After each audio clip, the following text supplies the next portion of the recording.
যে এই কষ্ট আমি লাঘব করতে চেয়েছি, এই কষ্ট আবার যারা সৃষ্টি করলো তাদের বিরুদ্ধে আপনাদেরই রুখে দাঁড়াতে হবে। এই প্রতারক এই যে ভুয়া তথ্যগুলো, ভুয়া বিচার চেয়েছে এবং আপনাদের মিডিয়ার কাছে কিন্তু বারবার একটি কথাই বলছে, দেশবাসীর কাছে সেটাই আমি বিচার চাই। কোটা আন্দোলন নিয়ে অভিনেতা সুপারস্টার শাকিব খানের মতামত জানালেন। সরকারি চাকরিতে কোটা সংস্থার দাবিতে ছাত্রছাত্রীদের আন্দোলন নিয়ে সামাজিক যোগাযোগ মাধ্যমে নিজের অফিসিয়াল পেজ থেকে পোস্ট করেছেন সুপারস্টার শাকিব খান।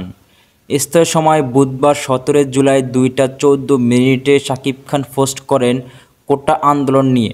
পোস্টটিতে তিনি লিখেছেন, আমার প্রাণের বাংলাদেশ এভাবে রক্তাক্ত হতে পারে না, কারো মা বাবার বুক এভাবে খালি হতে পারে না। তিনি আরও লিখেন, আপনারা যারা অভিভাবক পর্যায়ে আছেন তাদের কাছে অনুরোধ রইল, এখনই আন্দোলনরত শিক্ষার্থীদের সাথে কথা বলে এই সংকটের যৌক্তিক সমাধান বের করুন। এই সব ধরনের সংঘাতের সমাপ্তি চাই।